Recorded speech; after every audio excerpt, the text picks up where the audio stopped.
sometimes the same processes that happen with stenosis are the same processes that affect and cause regurgitation to occur, uh, in addition to a few other things. So there's some overlap in pathology that affects both types of disease processes. All right, I am in fact recording. Good. Just verifying all this and start the PowerPoint.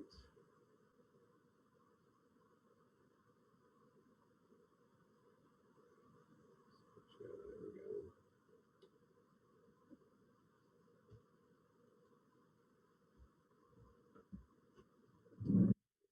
Just pull this up real quick so I got your faces on the Zoom.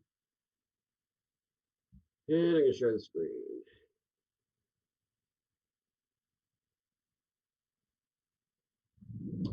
Okay. So before we get into valvular regurgitation then for aortic valve, tell me what your thoughts are about aortic valve. What do you know at this point? What causes regurgitation? From the aortic valve perspective, what direction do you think it would go? What are your thoughts on aortic valve regurgitation at this point? Aortic root dilation and towards the LV. Thickness of the leaflets as well. Okay, thickening of leaflets, that can certainly cause it. So anything that really causes those leaflets not to coapt. So coaptation, again, is the term that we use to make sure that the valves are sealed and closed. If we have a lack of coaptation, then we get a potential leak. So you could get, a little piece of something in the valve. You could get a little tiny defect in the valve. You could get a stretching of the valve annulus that causes them not to be able to seal as much as they would have. You could have a congenital or acquired process that causes it not to function like a tri-leaflet valve. Just a, excuse me, a lot of different possibilities. And any of those things are possibilities when we're looking at regurgitation. So the first part is documenting what's happening in 2D. The next step then in our diagnosis is to try to determine what exactly is causing it. So I gotta get some water. Good. So just again, I like to throw pictures up on the screen. This is some ideas of valves. These are obviously artistic renderings. They're not necessarily pathologic samples. Some of these may be. But you have basically a fairly thin leaflet valve here. It looks like it's got a bit of a something right on the tip of it there. I'm not sure that would be considered a nodule of Aurantius, but that's just kind of a thickened spot. So it could be just one tiny thing there. It could be a very heavily calcified valve. One, in this case, it's functioning like a bicuspid aortic valve, where you've got a fused commissure there. And then this other one looks kind of like, I just noticed, looks like a little frowny face with the plaque burden on it. And the valve's kind of thickened and you got this restriction on the valve leaflet itself. So anytime we get restriction in motion and stuff, we can have stenosis, but at the same time, that same process can also cause regurgitation. Okay. And for terminology perspective, we want to just point out that classically this used to be called AI. It's AI and PI, so aortic insufficiency and pulmonary insufficiency. Many places now are starting to just call it aortic regurgitation and pulmonary regurgitation, similar to tricuspid and mitral. So just know that those are still totally interchangeable terms. Is it not advancing for me? There it is. Okay, so and to Kelsey's point, yeah, it goes into the LV side if it's regurgitation, so it's coming from the aorta back into the LV. What do you know about? So we know kind of how TR works. We're going to talk about MR in more detail later. But what do you know about what's happening in the ventricle just before we would get a regurgitation? So what did the ventricle just do during systole? Just squeezed all the blood up through the aorta. Perfect. Just squeezed it all out. And then what does it do immediately after systole? Relaxes, right? Creates a vacuum because we just ejected all the blood. So in perspective, if I've got a leaky valve on like an atria, like a tricuspid valve, for example, there is, a reduction in that fluid volume in the atria. It's expanding. It's got very thin walls though, so it's not as much of a vacuum as the ventricle would be. The ventricle's got that big, thick muscular wall. It's creating the vacuum as it does its relaxation. Therefore, the jet that's coming back, do you think it would be smaller or bigger than a tricuspid type of a jet would be? Okay, much bigger. So we would see that jet extend further into the ventricle than we might see like a similar, severity of jet in a tricuspid valve or something like that. We've also got very high pressure on the aorta side of things that's pushing back. Plus, you got that vacuum essentially from the recent squeeze and relaxation of the ventricle. So when we see these, it's going to seem very big. In fact, the aortic regurgitation seems to be the biggest of all of them because of that dynamic. It doesn't mean it's super bad. We're going to talk about ways to quantify it and verify how big that jet in fact is. But just because you see what looks like a big jet doesn't mean it's severe until we've gone through the process to quantify. So definition of any regurgitation is basically backflow of blood through the valve. In this case, it's aortic. It's during diastole in this case, and it may be acute or it may be chronic. Okay, so it could be a process that suddenly causes a change, that rapid change occurs, causing a regurgitation, or it could be something that's just develops gradually over time. In fact, many, many years typically. Apple Watch is going crazy this morning. So etiology. So what is the process that kind of causes these valves to leak? So it could be a number of different things, from inflammation. So we've already talked about endocarditis just briefly. We'll get into a chapter on endocarditis coming up this quarter. But an inflammatory process causes tissues to swell. After that swelling process occurs, and once it starts to reduce back down to normal, per se, it often leaves damage to that valve. You get some hardening of areas. You might develop holes and spots and stuff like that because of that inflammation process. It was a weakening of the tissue that it was affecting. It could be structural, which means that it may not have developed properly. So like a bicuspid aortic valve with somebody who has like Marfan's disease, for example. It could be genetic.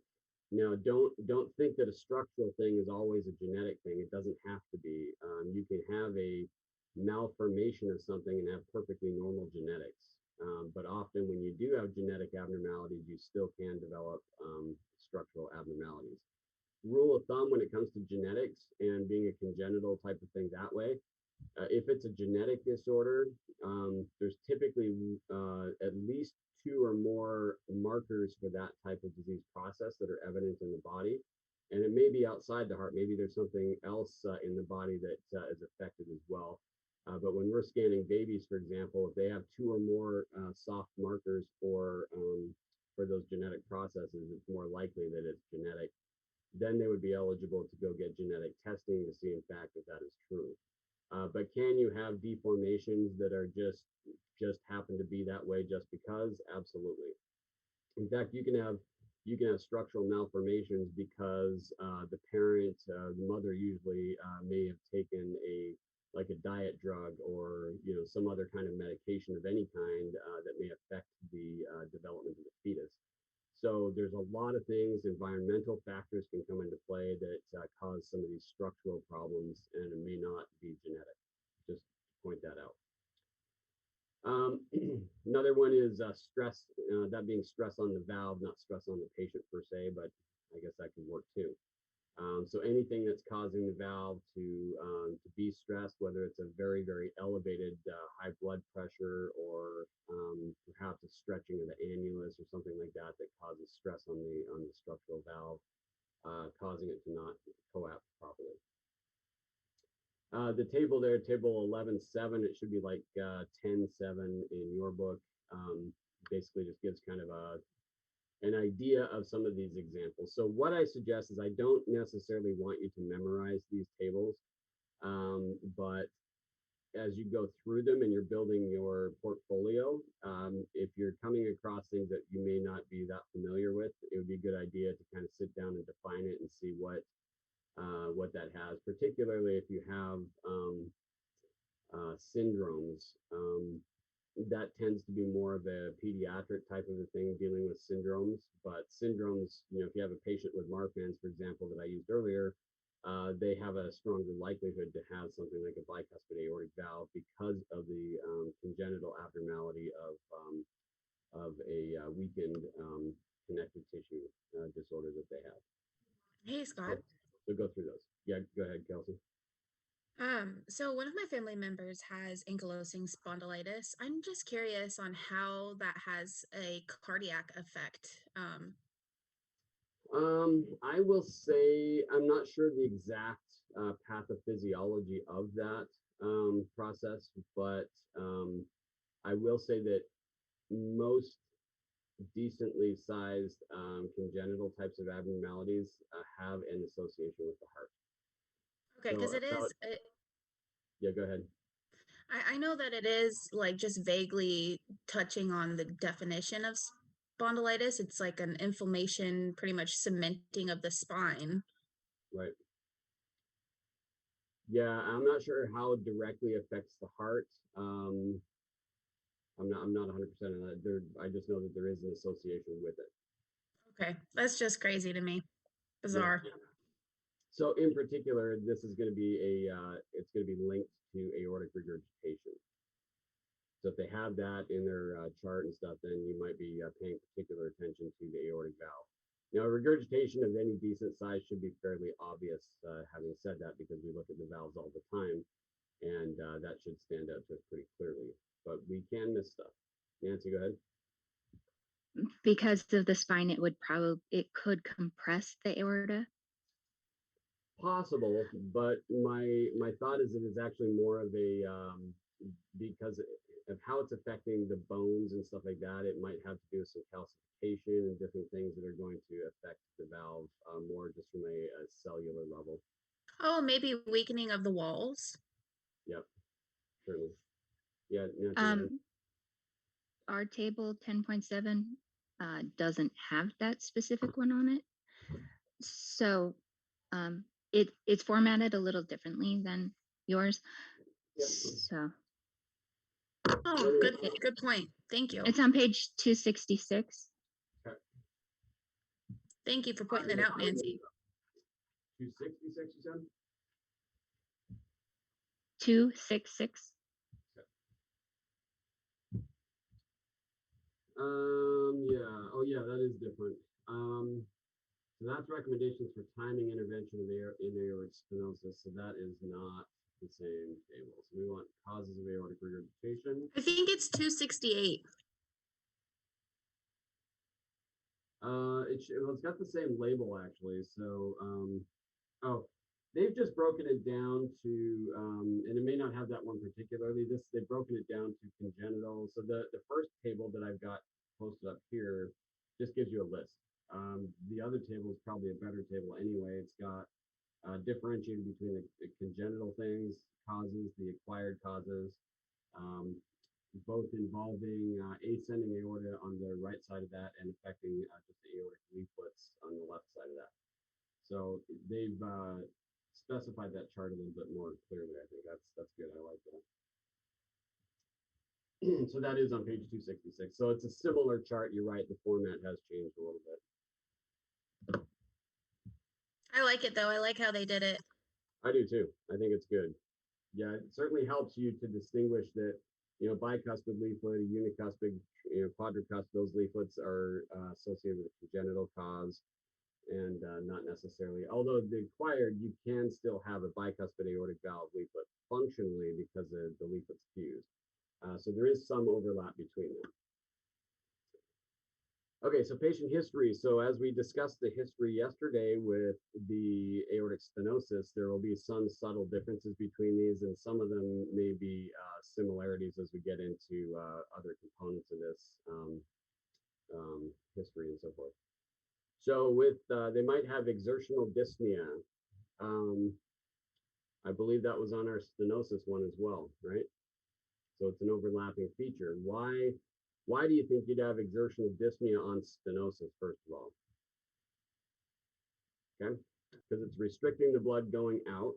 Okay, um, when it gets out, so it's not getting through the body and getting to the lungs and getting reperfused with oxygen.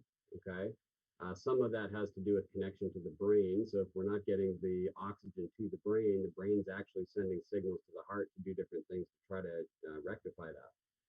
Why do you think you might have exertional dyspnea on a regurgitation of a decent size? Would it be the backup of blood? Yeah, it is somewhat the backup of blood. The reality is we're pushing a certain volume of blood out, but a portion of that blood is coming back. So effectively, I'm getting less actual volume to the organs it needs to go to. So from that perspective, it would make sense. I like to try to make sense of why we're getting some of these symptoms on these various pathologies, just so we can make that connection. I think if you make that connection, I think you understand it a little bit better, or at least can justify it. So you said less volume of blood is going out. Yeah, so initially we're going to pump that volume out, but how far does it get out before it gets pushed back? Does it get to the brain? Not all of that volume will, per se. Okay, and over time, obviously, it can affect our systole and diastole and all these different functions. Keep in mind that most of the time these are very gradual processes that are chronic. But in valvular regurgitation, you're more likely to have sudden onset of stuff with acute things, like if you got in a motor vehicle for accident, for example, the steering wheel, say, hits the chest wall, you can actually rupture a valve leaflet, which gives you an instant severe regurgitation. The heart does not tolerate sudden changes very well. So if it's a gradual process, you might see the expanding size of chambers and stuff like that. In an acute situation, the chambers may be totally normal size, but the heart's just going crazy because it cannot adapt that quickly. Okay, and the body likewise. Fatigue for the same reasons. If we're getting like exertional dyspnea, remember the exertional is emphasizing the fact that it gets worse with exercise. It also makes sense that these patients would have fatigue because part of the fundamental issue we're having is we're not getting blood oxygen where we need it to be, and that's in particular to the brain, but also to the lungs and the other tissues. So it makes sense that they may have some fatigue. Why do you think we might get palpitations on a regurgitant jet? Kick back to the EKG days. Electrical something? Yes. PVCs. Okay. Yeah, it can be PVCs, it can be PACs, it can be PATs, it can be AFib, it can be a lot of things. So what were the four things that I always told you were affecting or that caused a cardiac cell and an electric cell to conduct? Volume overload. Okay. So I'm going to put that with mechanical or stretching. Okay. So there's a mechanical cause of contraction. There's an electrical cause of contraction, right? And that can be from the heart, SA node itself, or it can be caused by an electrical stimulus from outside the heart, like an electrical shock, type thing. You can have chemical. Okay, so a chemical imbalance of the electrolytes and things like that can cause it. And then mechanical, and heat. So if the tissues themselves get overly hot, then they can cause the conduction to start to occur on its own. So those four things can really come into play as to why the electrical conduction system may be doing what it's doing. Now, in the structural heart stuff, if we stretch chambers, and I've often said if we stretch chambers significantly, you're stretching out mechanically affecting those cells, that can cause irritation, which can cause these to give us those palpitations. So when I get these big chamber sizes and stuff like that, it's very common that these patients will have, in conjunction with what's going on, will have palpitations. Okay, and what does a patient notice as a palpitation? What is a palpitation to them? Something, they'll describe it as like something fluttery with the heart. It's a funny beat. It feels like it skipped a beat. And yes, all of that could be considered as a palpitation. Any of these EKG abnormalities could be considered a palpitation. That palpitation is simply what a patient senses that the heart's doing. So that could have a variety of things. Just like a murmur is possibly a leaky valve, but it could be a stenotic valve. It could be a patent ductus arteriosus. It could be an AV fistula. It could be a lot of different things that are causing that sound to occur. Our job is to try to narrow down what that sound is, in fact. So palpitations. If somebody was complaining of some significant palpitations, what other exams? We're going to do an echo, but what other exams do you think might be appropriate to do to determine what's causing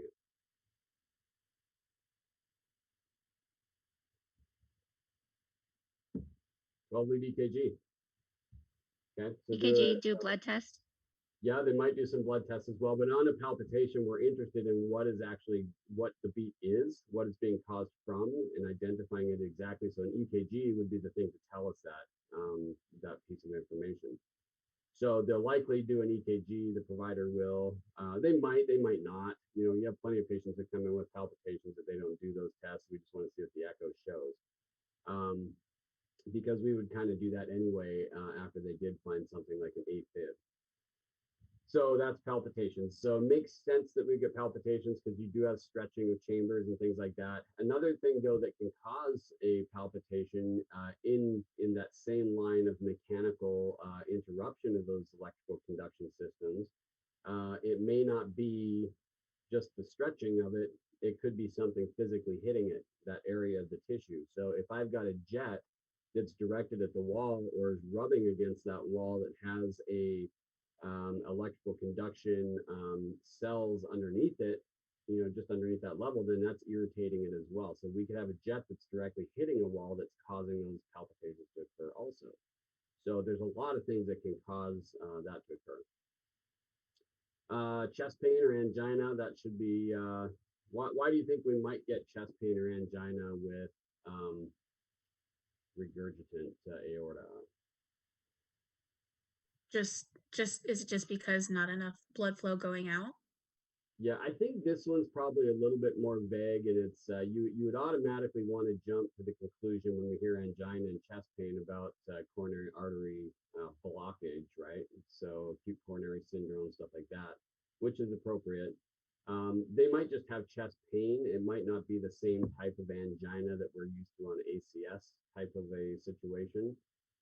It doesn't appear that this would be necessarily a blockage per se, as much as a lack of blood getting to where it needs to be.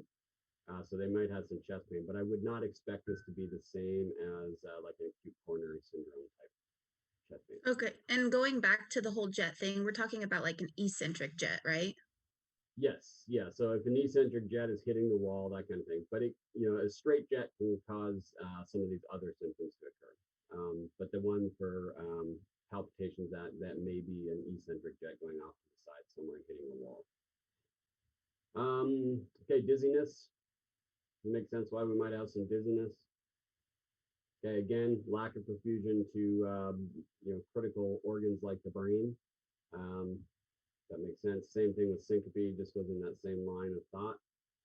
Congestive heart failure. Again, you get this as a gradual buildup over time. We're going to eventually congest the heart and cause both left and right congestive heart failure that will kind of back up everything and cause expansion of those chambers and eventually a reduced ejection fraction and stuff like that, which just exacerbates all these other things that are already going on.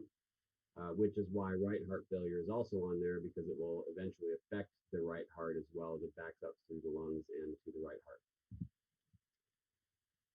Good. And often, again, these history and physical exams, signs and symptoms are going to be really more evident on a more severe jet. So mild jet, they may have one or two, or if any of these types of things that they notice. Okay. All right. I like to put jokes on here once in a while. So just the picture there. So offhand, I'd say you're suffering from an arrow through the head, but just to play it safe, I'm ordering a bunch of tests. Sometimes that's how the medical world feels. It's pretty obvious sometimes what is going on, but they order a bunch of tests just because they need to cover their bases. I laugh at random stuff, so I apologize if you don't. Physical exam. So on this, I mentioned with the aortic stenosis, one of the particular things that was a differentiator was the narrow pulse pressures. In this case, it's a wide pulse pressure. And just thinking about physiologically what's happening with that. So with the aortic stenosis, it was because I can't physically get the blood past the aortic valve very well. And therefore we have a kind of a slow trickle going into the aorta, and my systolic and diastolic pressures are close together. In this case, we're going to have a wide pulse pressure because the issue isn't a stenotic valve. The issue is not getting the blood out into the aorta. It does go out into the aorta with that extra volume that went back because I had the volume leak back into the ventricle and I had the regular volume coming in. So that makes more. As a heart squeezes, if it's a normal heart, it will push that extra flow out. So I'm going to have a bigger systolic beat, but as it's a very leaky valve, then my systolic might go up, but my diastolic actually goes down because a lot of the regular volume would normally go forward flow out to the various organs, but now I got a chunk of that blood that's going backwards and just dumping back into the ventricle. So my end diastolic pressure is partly made by the valve holding that back so that when the elasticity of the walls comes back down, that's creating that pressure. But now if I take that valve out and that elasticity pushes back in, it goes to a lower end diastolic pressure because it's not being held back by that valve as it normally should. So that's kind of the process there. Hey Scott, could you give Yeah. like a range, like say like a difference of like 60 millimeters of mercury, or like just a general range to work with? I don't know any specific numbers for a range. I could give you a range, but there's nothing validated by that from what I have. So it would be typically more. So again, if you're looking at a 40 millimeter mercury difference normally, I'd say probably like 60 to 80 difference. It would be a bigger spread between those. I don't know exact numbers for that though. So bounding peripheral pulses. So again, because we have that extra volume, and when we're in systole, we are pushing blood through pretty good. But our diastolic is what's suffering because it's not being held to that higher diastolic pressure that we would normally have because the valve's basically an incompetent valve. We may have a systolic thrill or a shudder in the carotid pulse. So if they're taking the carotid pulses, you may actually feel some of that in there, that thrill. And then the bicephalons carotid pulse. So what that is, and I think I've got that on yours as well in the notes. I'll just read the little section I've got on there in the notes section. So that occurs in patients with significant aortic valvular regurgitation. So these are like severe cases. There's a double pulse that's felt due to the backflow of the blood in early diastole. The first pulse is felt with your normal systole. The second one is actually early diastolic due to the regurgitant blood. So that's that extra stuff. Most frequently is caused by hemodynamically significant aortic regurgitation. So we're talking like severe, typically. Pulsus bisphereans is detected by examining the carotid upstroke. Two pulsations are detected in systole. The first is from the pressure, et cetera, et cetera. Basically, it's saying a lot of the same stuff I just mentioned, but it is helpful sometimes just to go and kind of Google and put that into your portfolio, what those types of terms and stuff mean. You might have a displaced hyperdynamic left ventricular impulse. So again, when we're talking about left ventricular impulse, we're talking about palpating it, feeling where the left apex is normal. So that PMI, or the point of maximal intensity, where you would palpate and feel the heart move, that's displaced from what you would normally have because of the fluid and volume changes and stuff. All right, when I yell clear, that does not mean you. Although I will say that this is good for the patient because that means that they're alive and not needing to restart the heart. This isn't Far Side, but or is it? No. I'm a huge Far Side fan. I love the Far Side comics. Okay, so treatment. So we always want to know, and we'll get into the echo, what we see in echo and stuff like that. So once we determine that there is disease process, what types of things is this patient going to have done to them or done for them if they find that we get into those different severities? So if the cause of the regurgitation is infective endocarditis, they're going to be giving prophylaxis, which basically means heavy antibiotics and stuff like that, or maybe even antifungals. They're going to kill off the disease that's causing that, or that's opportunistic in that situation. And then maybe some medications to reduce inflammation and things like that. Afterload reduction, if that's the problem, obviously the afterload's affected. Antiarrhythmetics, if so, anti-arrhythmia medications, if they're finding that there's those palpitations that are problematic. Okay. Digitalis and diuretics, so they're going to control fluid volumes basically with a lot of these medications.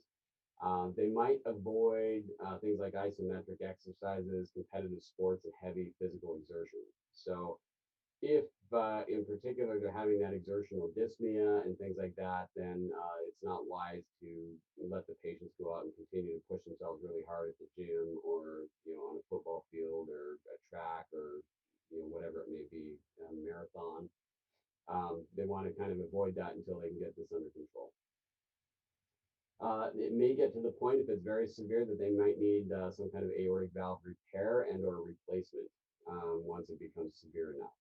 Okay, so that can be done various ways that we'll talk about later, but they can either go in and they can surgically sew up some sections or tighten things up or whatever they have to do that way. Or in back way back in the day before we had all these valve replacements, they did everything by surgery. So they have all these different surgical techniques to do repairs on these types of things. Then sort of the next phase of intervention was valve replacement, which we'll talk about prosthetic valves late next week, where we're talking about like pig valves and cow valves and even human valves that are made. That they go in and replace that valve, or a mechanical valve that's been purely developed man-made. Those things will help to reduce that. Or the newest way is like a TAVR, which basically goes in. If balloon angioplasty is the native valve into the wall, and then they put a stent in it that has a valve inside the stent, and that can be done as well. So there's different ways that they can fix it if it's truly a severe case. Okay, so that brings us to our echo. So before we really get into this, tell me what you think you want to do. So as we've started to talk about some pathologies, what are the things that we want to document generically speaking? And I'm going to go back here to this screen so we're not reading off of it. Tell me what you would want to know in an echo on these valves. How far does the jet go back? Okay, good. So we want to quantify at least a semi-quantitative, noting how big the jet is relative to the chamber and stuff around it. Okay, that's great. Probably the vena contracta or whatever that little thing is. Yes, vena contracta is absolutely correct. So that is the narrowest part of the color jet. So we want to know that for sure. We will measure that from a perpendicular perspective to the jet. Okay, so jet's going this way. I want to be perpendicular to it, so I have a good axial resolution on it. You can do it, and even the textbook shows people measuring that vena contracta from an apical perspective. But just remember that your lateral resolution, especially when you got all sorts of turbulent flow before and after, is going to be unclear. So your best axial resolution is perpendicular to that narrowest portion. But vena contracta is important, and we'll get more into that too. Okay, so those are ways of quantifying the actual jet itself. What about other things? When we start scanning, what do we scan first? 2D. 2D. No, M mode. I don't know. Yeah, it sort of originated in M mode. I'll take both M mode and 2D. So those in conjunction with each other, what does 2D and M mode give us? What does that tell us? The appropriate closure. Okay, good. So coaptation. So we want to see the coaptation, right? What else do we note about the valves similar to what we did with the stenotic valves? Are you talking valve area and then the opening and closing of it? Okay, so that's a good point. So yes, we want to know. So in stenosis, we're looking for the residual hole as it's fully open. Okay, now we're talking about a valve that's fully closed. And if it's a leaky valve, we're talking about the residual hole that's causing the leak. Okay, so yes, we do want to know the size of that, and there's different ways that we're going to do that. That's a good one. What about the characteristics of the valve leaflets? What do we want to know about those? Oh, thickening. Oh no, if it's 3 or 2. Okay, so the number of valve leaflets is important, yes. Calcifications on it? Yeah, calcification. So we do want to know if it's thick. We do want to know if it's calcified. Those are types of things that might interfere with the actual coaptation of that valve leaflet. Okay, so all of those things are important for sure. So when we do a valve study, whether it's stenosis or regurgitation, we are paying attention to the valve leaflets, how they move. Are they restricted? Are they bending funny? Or are they freely able to go and do as they're supposed to do? Those are all important things. And then the color Doppler will confirm those thoughts that we already have and see, how severe that jet is. And then in addition to that, then what's the next step beyond color Doppler? Continuous wave.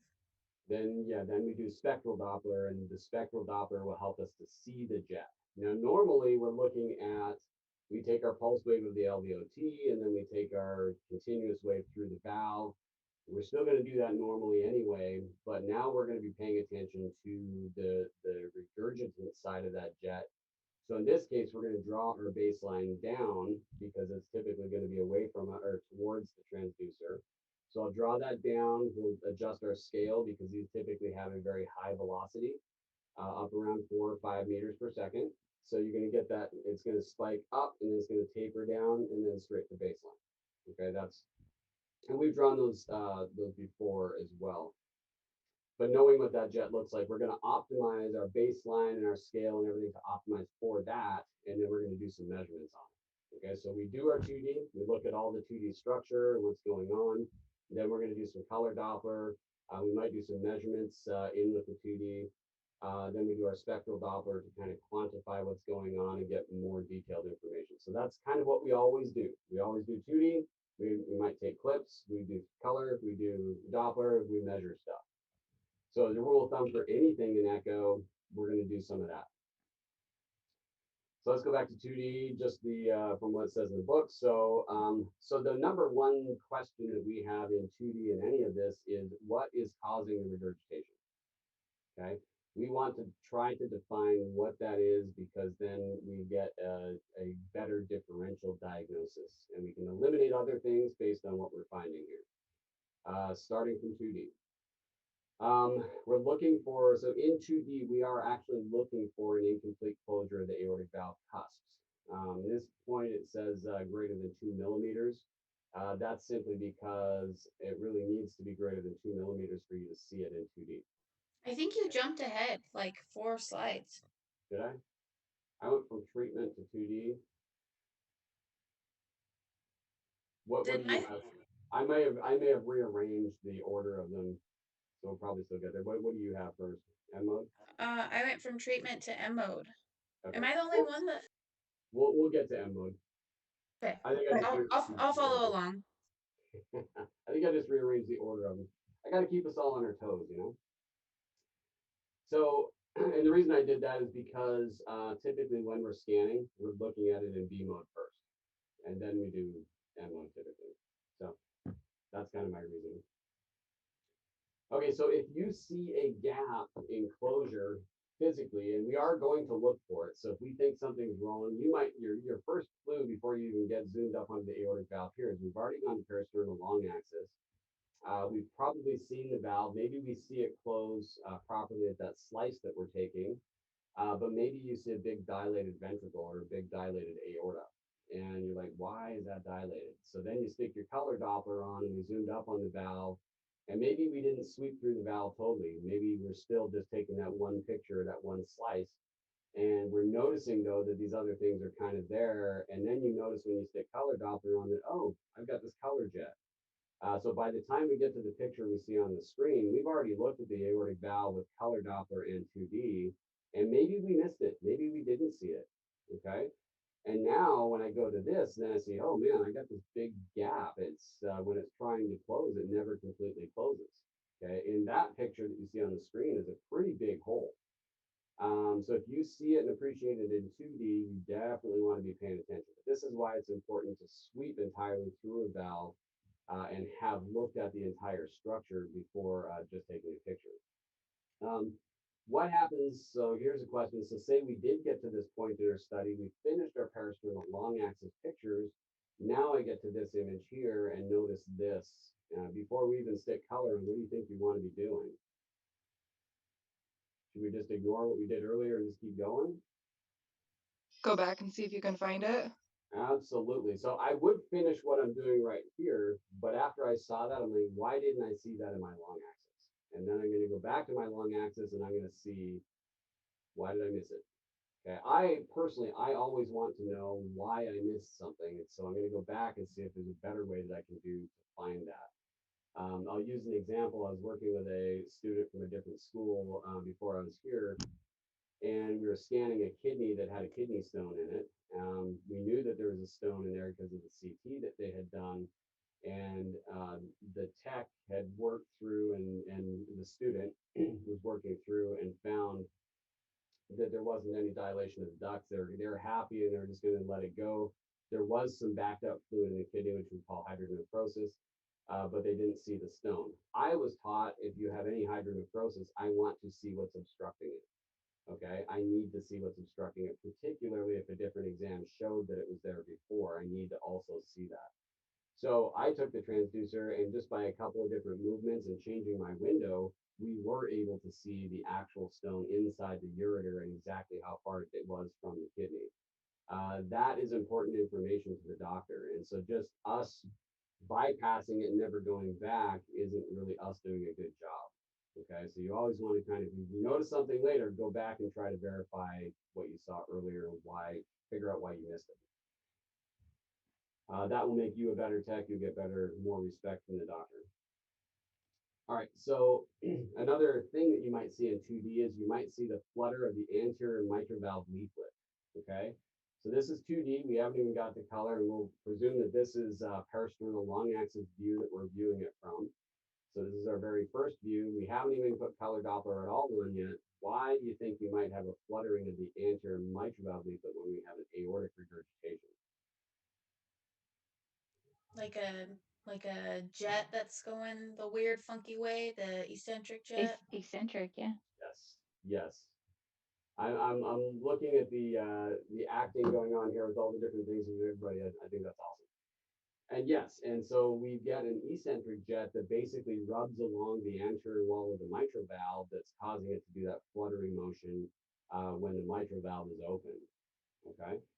And because of that, it actually, your EPSS might not be as big because it's holding it back from going up towards the septum. So you'll notice those things on M mode and you'll notice them on 2D. And then, of course, when we stick color Doppler on, then we would expect to actually see the jet wrapping down and hugging the wall or that anterior mitral leaflet, causing that fluttering motion. So is the sorry, you can finish what you were saying. I was just going to say that was just the turbulence is causing that. Go ahead. So is the flutter the only thing that distinguishes the diastolic dysfunction from, because like what if you have both like etiologies going on, diastolic dysfunction and AI? Right. You might have some of that. So number one, the EPSS is not going to be a valid measurement if I've got an eccentric aortic insufficiency. It's not going to tell us what normally happens because we know that the leaflet isn't going towards the septum because it's being restricted by the regurgitation rather than a big dilated chamber. And of course, we'd be looking at the size of the chamber as well. And if you have a long-term aortic insufficiency, I would also expect that my left ventricle would also be dilated. there's kind of a combination of stuff that goes on. And that's the thing with the heart is yes, we get teased because we're only looking at one small organ. The reality is it's one little thing affects everything. And again, it kind of compounds itself and it backs up through itself and affects other things. So our job is really kind of diagnose what we see. We will diagnose the severity of those other things, but we're going to try to come down to what is the primary problem that's going on in the heart. Okay, and that can be a challenge at times. And that may not even be diagnosed totally by us. It may need CT or MRI or nuclear medicine or something else to help diagnose those things. But good. Okay, so doming. I never mentioned this with the aortic valve. We will talk about it with mitral valve because there's a classic doming appearance with mitral valve stenosis. But when I've got a valve, okay, here's my valve. It is shut. Okay, when it's shut, the pressure is coming back from this side, pushing it back this way, right? So with the regurgitation, I might get a reverse doming of the leaflets. In other words, my annular plane is here and the leaflets kind of wrap back. Okay, they come back further than they should. That might be a sign of why we have regurgitation, because that coaptation is being, those leaflets are being pushed too far back, almost prolapsing. Okay, so you might see a reverse doming of that anterior, sorry. You might see a reverse doming of the leaflets themselves.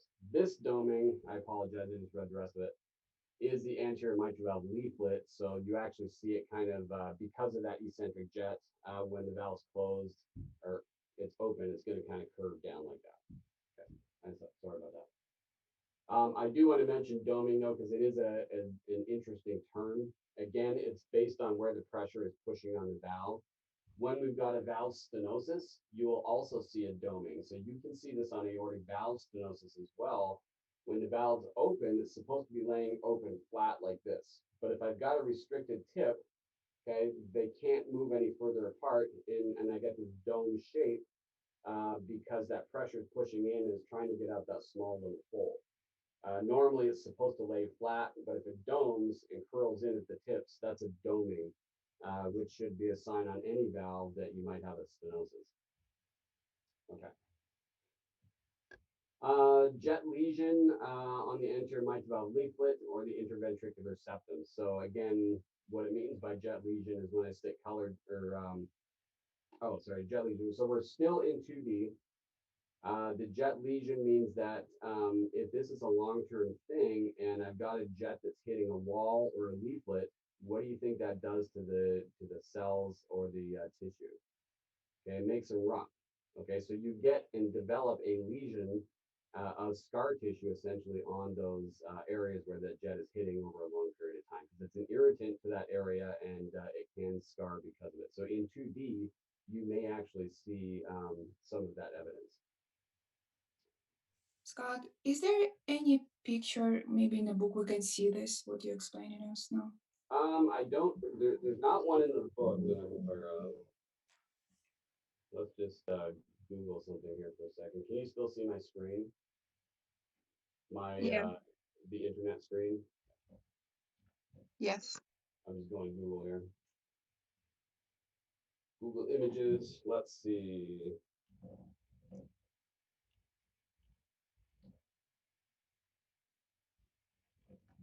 See what we come up with. We come up with not a lot. Okay.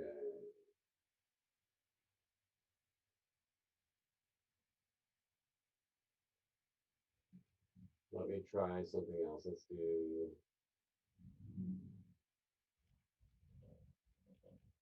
Let's look at pathological sample and see if we can see this.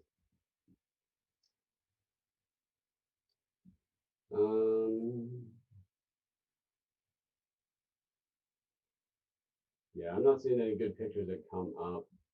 What I will say, let's just bring up a picture of the jet. So this jet in particular is coming back. It's rubbing against the anterior mitral valve leaflet here. That area where it's constantly rubbing and that turbulence is occurring, that could get thicker. So what do we see scarring as on 2D and echo? It becomes a brighter wall segment or a brighter section on that wall. So it might just be a bright spot on that surface. That might be all you see. These lesions are not like big masses or anything like that. And I presume that you would actually see it and appreciate it more in a pathologic sample where you're actually seeing and feeling that rough surface. Okay. I know they mentioned it in here, but I think that's a little bit vague. Okay. The other thing we might see is after any stenosis, we get that increased pressure. After the stenosis, we get the turbulence, and that increased pressure causes dilation of that area. So after any stenosis, we may get a dilation of the segment following that stenosis. So in this case, that's our ascending aorta and the aortic root. It may start to get stretched out because of that increased pressure afterwards. With that, we may also end up with dissection, or we should at least be questioning a dissection. So what does a dissection look like? A separation on 2D of the bright walls.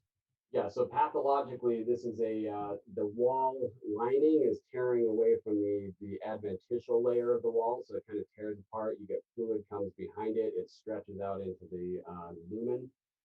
We can see these as two different distinct chambers, seemingly, or lumens. One's a true lumen, one's a false lumen. But that tearing of the lining can cause problems. So the tearing of the lining could be caused because of this process that's going on, or even from that, you could have a dissection that causes the leak. So it could have torn down the aorta, ripped into the aortic valve, and then therefore caused the aortic valve to leak. And it might be a dissection causing it. So it can be a cause of it, and it could be caused from it. Mike, you have a Okay, so is it just one layer that rips? Is it like always the intima that rips? Or is it like, can it have difference? And can there be more than one layer being So, ripped at a time? I'm just confused about yeah, that. I mean, we oversimplify it, making it seem that way. The reality is your intima layer is like a single cell layer. So that's usually not the issue. It's actually the muscle layer that's typically ripping. Part of that muscle layer may stay against the adventitial wall. Part of it may tear into the lumen side of it, or it could be the entire thing. So it might be various degrees of that, but really, truly, the intimal layer is a single cell layer, and it in itself is not usually the cause. It's usually the muscle combined. Some of these intimas, I don't know, Kelsey or Sarah, have you guys ever seen those when you've been scanning aortas, for example? You've seen a dissection? I have. I've seen it in the abdominal aorta a few times actually. Okay. A lot of the times with sorry, I'm drawing a blank here. Sorry, thrombus. Yeah, okay. Yeah, thrombus inside. So when you saw that, I know I've personally seen these a few times, but when you saw that, how thick is that layer that's flapping? How thick is that intimal flap? I haven't seen it when it's new. I would assume when it's new it's pretty thin. I've seen it when it's fairly old, so I've seen it when it's pretty thick. Yeah, once you get thrombus into it, then it's tough to appreciate the actual size, but it can be, a couple of millimeters thick. So it's not super thin. They got a certain thickness to them, and they may vary in how thick they are depending on how much of that layer is torn off.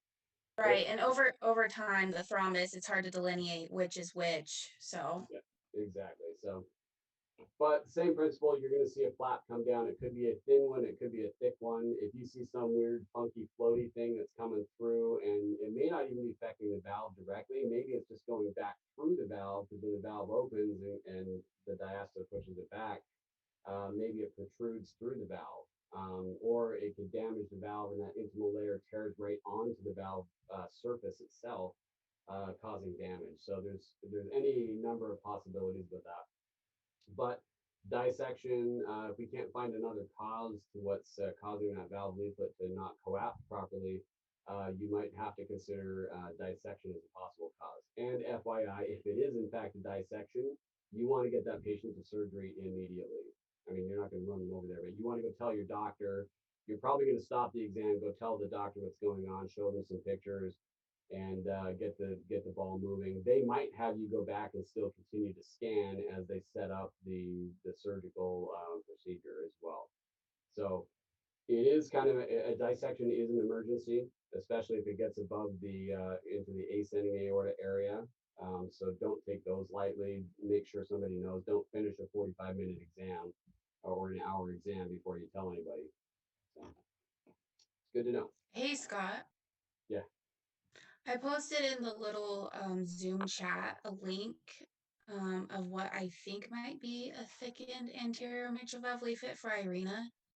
Okay. Can you double check the image so I'm Yeah, not like quoting something for her wrong? let me take a Thank look. you, Kelsey. Curious.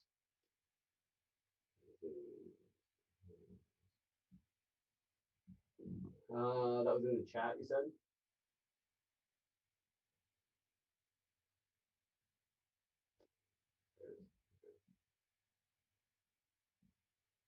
I'm assuming this is the link.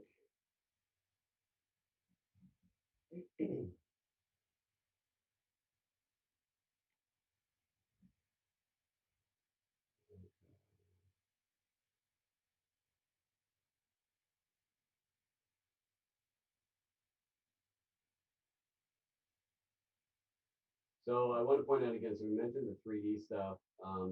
Here's that term on FOSS view. So if you're wondering about the spelling, it's EN space FACE. On FOSS means that that's the view that you're looking at from that 3D perspective. You're looking at it directly. Contours.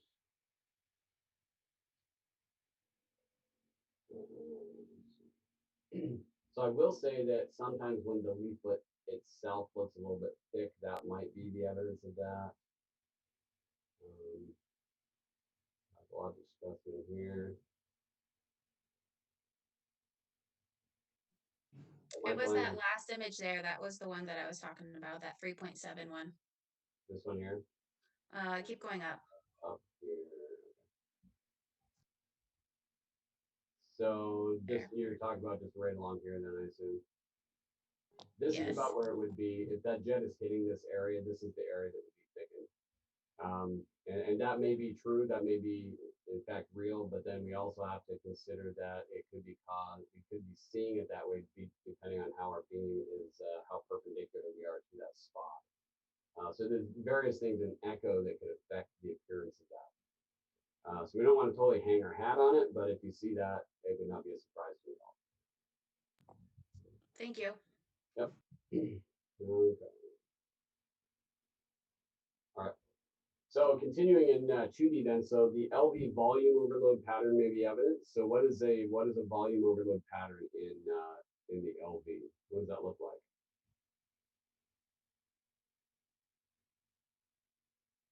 Does that have anything to do with a D-shaped ventricle? Not in the left ventricle. Okay, so if we're in left ventricle, the volume overload just simply means that the volume is large. Remember that the volume of the left ventricle is always keeping it round. We're only talking about D-shaped ventricle if or septum if the right side is more pressure than the left. But typically we just expect to see a larger dilated ventricle. With that, you might get a globular shape. So normally we get kind of almost a bullet shape, a tapering out to the apex that occurs. But the apex may be more rounded now that this is a dilated spherical shaped ventricle. And I can actually show you an example of this once we're finished this slide set. I'll show you an example of a case that I studied here, a student that had bicuspid aortic valve that they didn't know about because they did have aortic insufficiency over a long period of time, and it was showing these effects, which was kind of cool for us to see. Wasn't so fun for her. Okay, so you may eventually also get decreased systolic function. It wouldn't be abnormal to see enlarged left atria because if you've got enlarged left ventricle volume, it would make sense that it would also back up into left atria because of the pressures. We might also develop mitral insufficiency because of that, which would further contribute to that. We want to determine, or we can determine the left ventricular mass index, and that basically tells us again what is the muscle bulk that's there, so you can kind of measure that. Again, most labs I'm aware of don't do that, but that's a possibility. Determine the left ventricular dimensions. So as we normally do in 2D, we're measuring walls, we're measuring chamber size, both in systole and in diastole. We're looking for regional wall segment abnormalities. So M mode, essentially, I'm going to say we see the same stuff, just in the M mode version of it. So we're going to look for that fine diastolic flutter on the anterior mitral valve leaflet if it's rubbing along it. I put specifically, this is page 46 on Reynolds' second edition. I think the last edition I had, I haven't checked the newest edition. They took that picture out. So if you want to see it, I've got that in my office. Diastolic dampening of the anterior mitral valve leaflet. So again, as the leaflet's supposed to be just coming, the mitral leaflet's supposed to be coming out. Remember, if it's being held down by the regurgitated jet on it, it's just not going to go out as much. Okay, so it's dampened as far as its movement goes. Thickened aortic valve would not be abnormal to see. So a lot of times when valves are thickened, we do get regurgitation because of that. You might have a fine to coarse diastolic closure line, flutter of the aortic valve itself. So when our box is open in M mode of the aortic valve and then it closes, when it's closed, you might see that line starting to flutter a little bit because during the closure is when the leak is occurring. It's kind of causing a mini bruit on the valve leaflets. It's causing that turbulence. So when the valve is supposed to be closed, your box closes, that line might be a little bit fluttery during diastole. Can you show us the picture of that? Maybe. Let me see if I can find it. Or draw us one. I'm just, ugh. I don't know if I'm the only one that's like, I don't know what you mean. Yes. And it's not like I would ever put anything like that on the test, right? Let's see.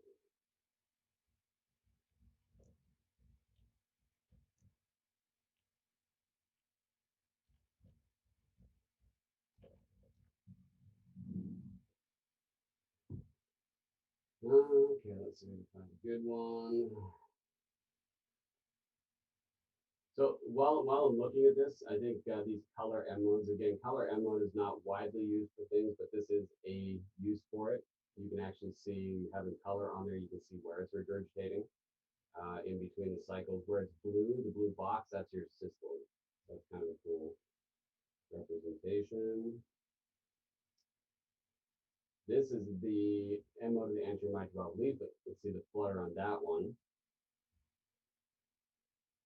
Let's see if I can find one of the closure lines. There is echocardiography pocket references book, and it's a new last edition, 212. On the page 212, there is some pictures. I don't know, Kelsey, if you're asking about this one. Let me check that out. 212, you said? Yeah, 212. Okay, so that's mitral valve leaflet. Those have the flutter. I don't see an M mode of the actual aortic valve showing that flutter though. So it does show the mitral valve flutter, which we see lots of. I'm just trying to see if I can find one. So let me do it this way. So you can see what this flutter looks like on that mitral valve, right? Okay. So picture the aortic valve closure where you have the box and then the valve's closed. You would see this type of flutter on that segment. So let me jump to an aortic valve. Okay. When it's open or closed. It's When it's closed. closed. So the box. Okay, it clicked. Yeah. So when you see that, that's what you're going to see during that phase of the cycle. So where you see this turbulence here, you would see the fluttering on that 2D if you didn't have that color on. Okay, sorry, brain fart. No, you're good. Since we're on this picture, I think this is good for the stenosis. You see the box in this image, okay? That's a stenotic aortic valve. It doesn't have super thick leaflets, but you can see how that box is very narrow. It's not open. It's so tiny. It is tiny. So when we get into stenotic aortic valves, that's what it looks like on M mode. What? Hold up. I'm just going back to the final. I'm Yeah. pretty sure I was marked wrong on that. On the final On the final, from last quarter, last quarter. what was the question? It showed a picture of M mode and it showed an early closure of the aortic valve on M mode. Is that aortic stenosis? No, if it's an early closure of the valve, that's usually because of low cardiac output.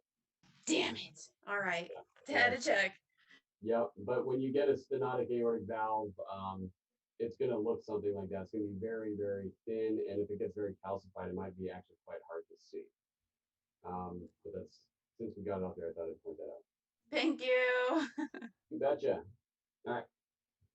So again, with M mode, you just saw what an aortic valve thickened looks like. It can be very difficult to see the actual borders on M mode, but you're going to see that it's thicker than it normally is.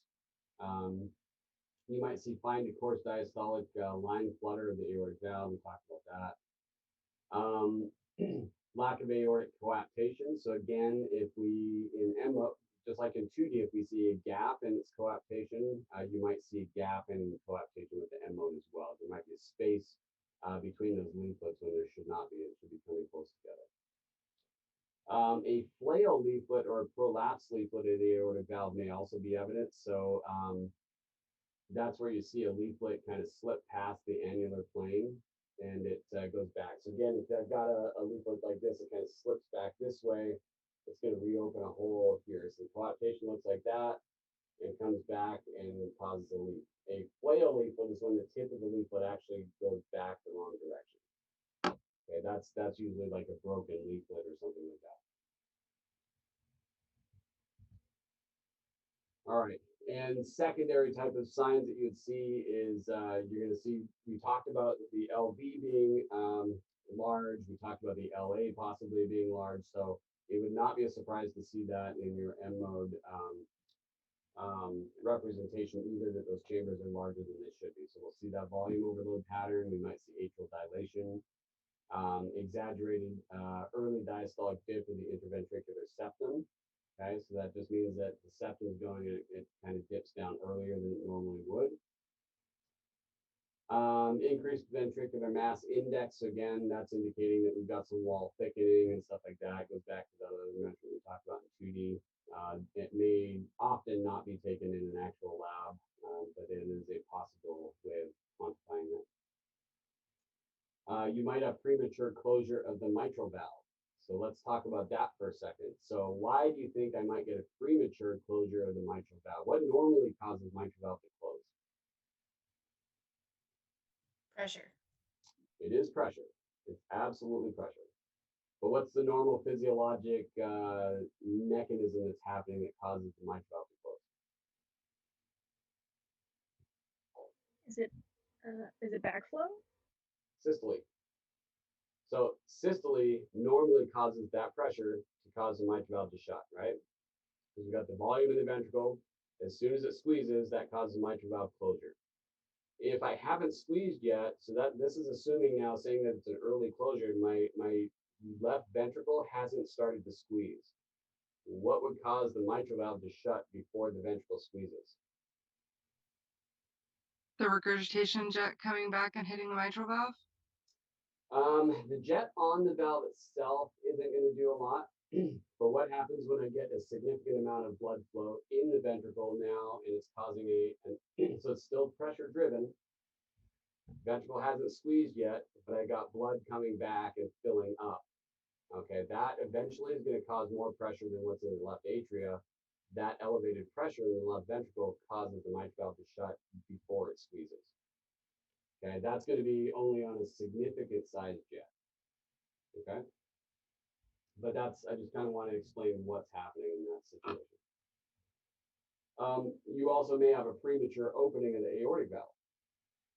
Same concept. If I've got a big volume inside there, again, when that pressure inside that overcomes the pressure on the other side of the valve, that may actually cause the aortic valve to open before the ventricle starts to squeeze. Okay, we can line that up with EKG and stuff like that. M mode is very good at getting timing down because it has a very, very high temporal resolution. Color M mode again can, so as I showed in those pictures, it can demonstrate when that regurgitation is happening. It can kind of show that turbulence that's going through when the valve's supposed to be closed, what's happening at that moment. And again, it's good at determining the timing and the duration of that diastolic flow reversal. And we can put that in the thoracic aorta, the descending thoracic aorta. So we've got our transducer up in the suprasternal notch, coming to the patient's left side. Run that cursor down through there. If I run that cursor through there, I might see with color M mode, we might see flow reversal coming back significantly during aortic insufficiency. So it's dumping back so much that it's all coming back up the aorta during diastole. Okay. We'll get into a little bit more of that concept with the spectral Dopplers as well, because that's another way to quantify a severe aortic insufficiency. Slide 12. Let me just check where I'm at on time here real quick. 10:40, we're good. Okay, so color M mode, same thing. So this color M mode here is a descending thoracic aorta. It's not the best representation of it. This is actually on a transesophageal transducer, but they're running the M mode cursor through there. You can see that we have flow going here, and then the flow changes direction here. I don't have the color bar displayed on here, but presumably we do have the EKG though, so we know that this is systole here. Which direction is blood supposed to flow in systole in the aorta? Is it forward flow or forward flow? Forward. Forward. So systole, this is the normal flow for systole. So if I was to stick this in a normal aorta, I would see flow here and see very little flow here.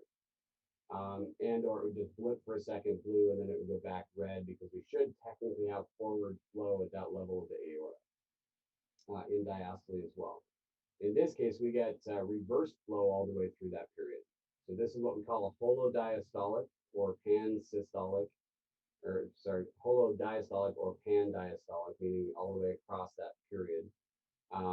We have reversal of flow that whole time. So that's saying that the entire time of diastole, that flow is coming back up. That is an indication of a severe jet. Okay, if it's that bad on the aortic valve, we're seeing it reverse flow all the way from down the descending thoracic aorta. Okay, this is transesophageal. You can do this even in the abdomen, even further down. If you see that, that's definitely evidence that it's severe. Here's that M mode of the fluttering of that anterior mitral valve leaflet. You can see that. I think the one we saw online is a little bit more prominent than that. Okay, after we do M mode, we stick on color, and I think this should be fairly common sense as we go through this. It's most commonly used technique for quantifying or determining the size of the jet. Okay, we are looking at how far back the jet goes into the chamber, but also the size of that vena contracta area compared to the size of the LVOT. So we're going to determine the jet height, which is your vena contracta, and we do it perpendicular to the jet itself from peristernal long axis. And we're going to measure the narrowest portion of that, and again, comparing it to the size of the LVOT. The bigger the jet is, the more space it takes up in the LVOT, the more severe the jet is.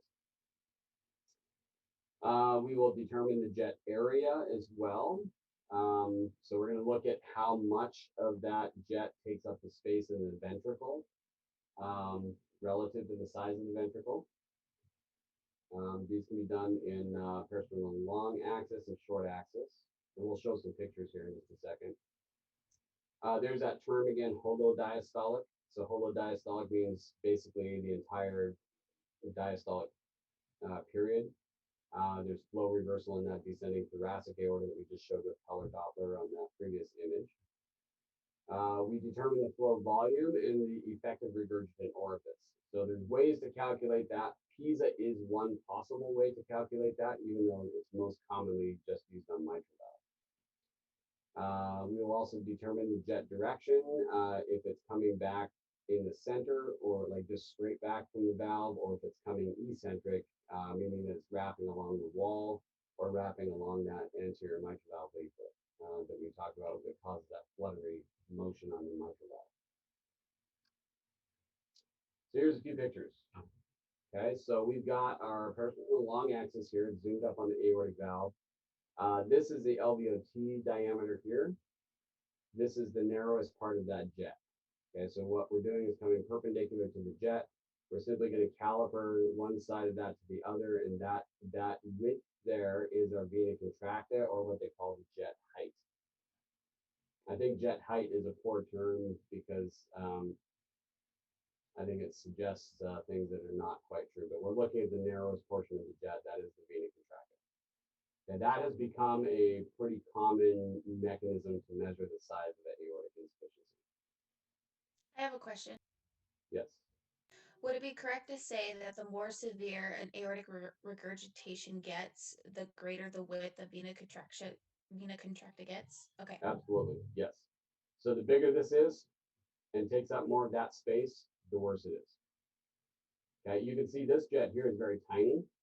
So the narrowest portion of that one is actually quite thin relative to the size of your LVOT around it. Okay, so this is actually a mild jet. This would be more of a severe jet. Okay. These ones are showing, so this one's also a little bit eccentric. They all are a little bit. This is coming back fairly central.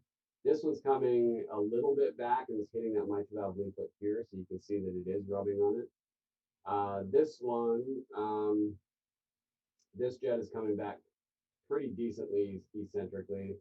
This one is very eccentric. So this is coming down, it's wrapping right along the leaflet of the aortic valve itself, and then wrapping down the mitral valve leaflet. So this one's quite eccentric. Okay, these other ones are eccentric, but not quite as much as this lower right corner image is. This one's somewhat, this one's pretty central. Okay. And again, when you're looking at the jet volume, you're simply looking to see how far back did that go. You want to see the whole color envelope of that jet and relative to the size of the left ventricle itself in 2D. Okay, after color Doppler, we jump to pulse wave and spectral Doppler. So what we do expect to see here, we'd see an increase in LVOT velocities, okay? And they're putting roughly greater than 1.5 meters per second. Why do you think we get an increase in LVOT velocity with a regurgitating aortic valve? Think of Starling's law of the heart. Oh.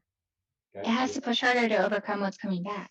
Yeah, and there's simply more volume. So we're trying in that same time period, we're pushing out more volume out of that same narrow-ish space, and it's going to increase the velocity. So it wouldn't be surprised at all to see an increase in velocity of the LVOT. Likewise, you would also see an increase in your VTI of the LVOT area as well. They say LV here, but we would expect to see basically more flow going through that same area. Okay, and that's simply because it keeps dumping back in, increasing the amount of volume we have in the preload. Shortened deceleration time in the mitral valve inflow. So the deceleration, remember, is the E. It's that slope of the E wave on a pulse wave Doppler at the tips of the mitral valve.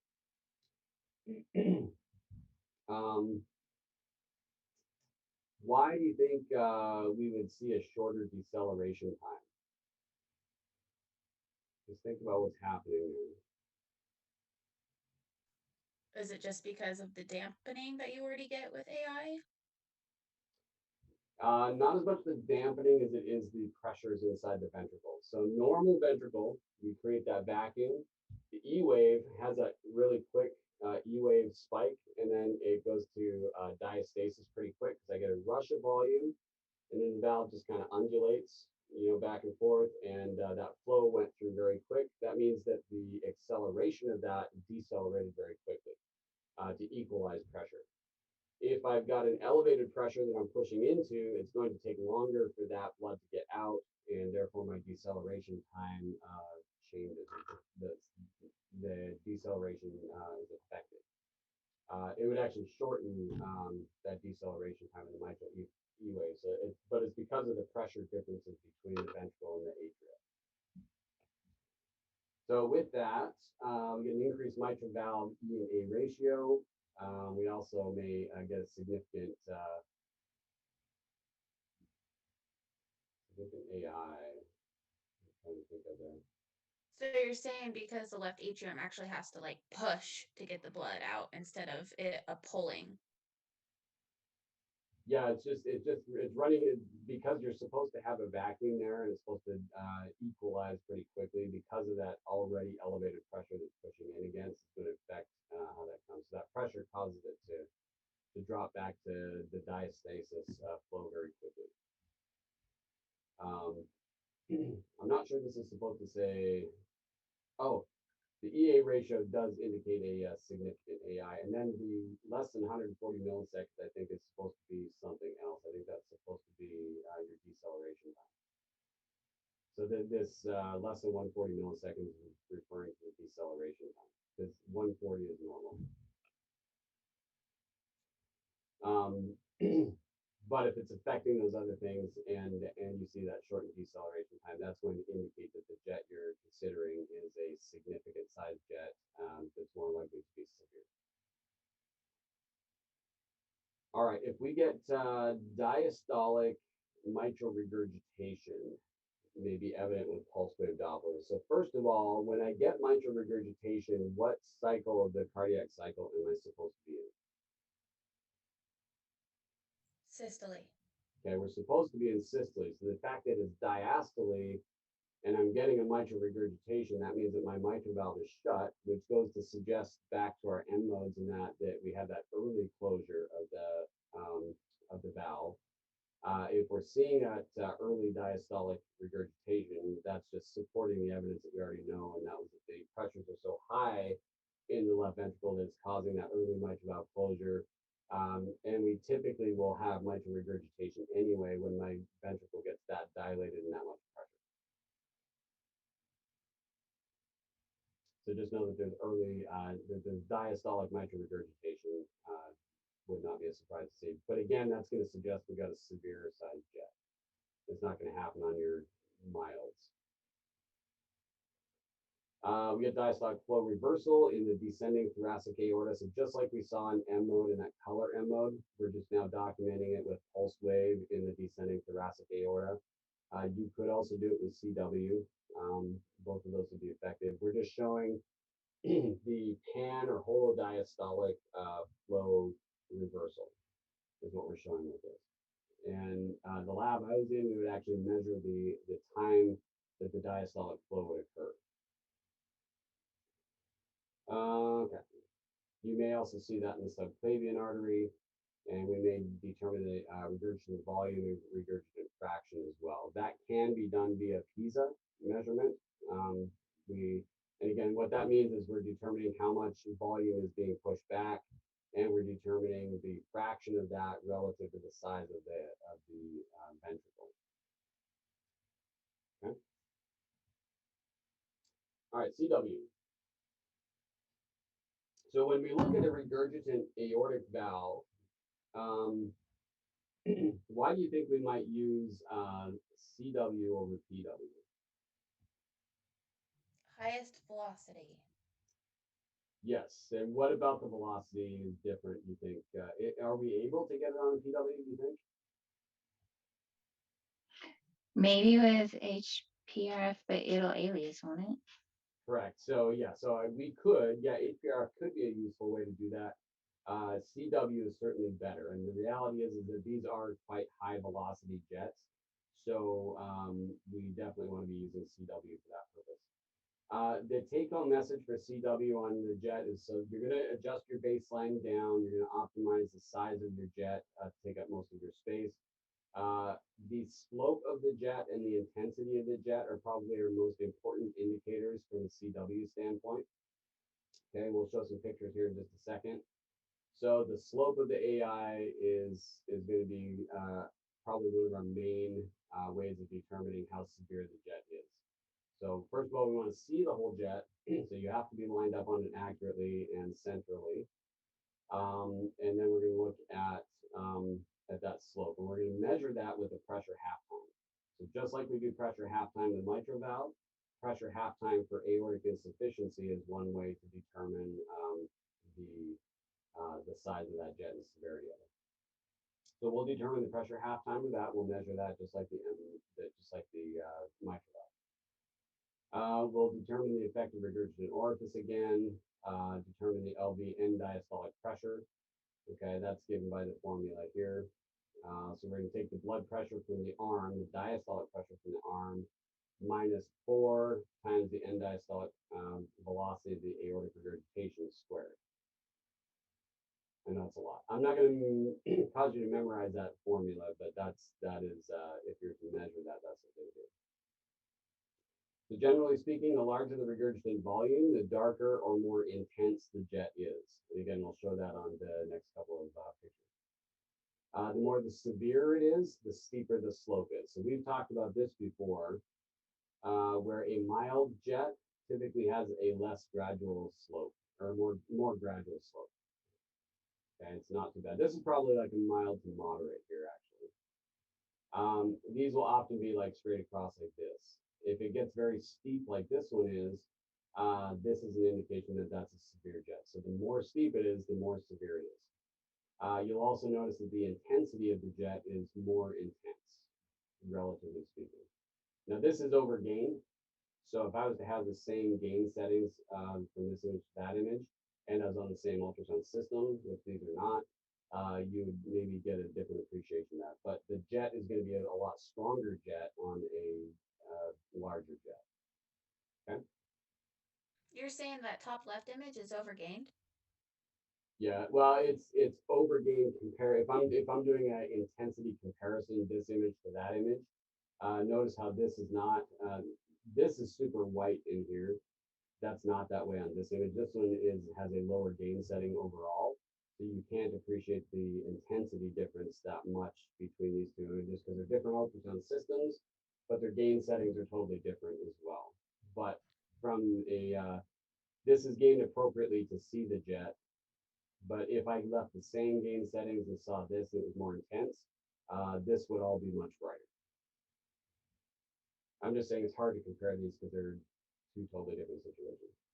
Okay, I just wanted to make sure you wanted it that brightness or you didn't, because I thought if you reduced the gain, you would lose your AI. Yes, and that's true. So yes, we want to see the jet, and looking at the intensity, relatively speaking, it's all relative to what your situation is at that moment. Okay, so grading the jet. So how do we determine how big it is, whether it's, so we know it's mild, moderate, or severe, okay? Usually we're not into critical on these, but it's pretty much mild, moderate, and severe, or trace. Okay, and trace would be just like a couple of ditzels go back. We know that people tend to have these. It's less likely to happen on the aortic valve than it is like a tricuspid or a pulmonary. The size of the jet relative to the left ventricle is the most common way. So that's just saying on my long axis picture, how far back into the ventricle does it go? If it's going all the way to the apex, that's more severe than one that goes maybe a third of the way back or 2/3 of the way back.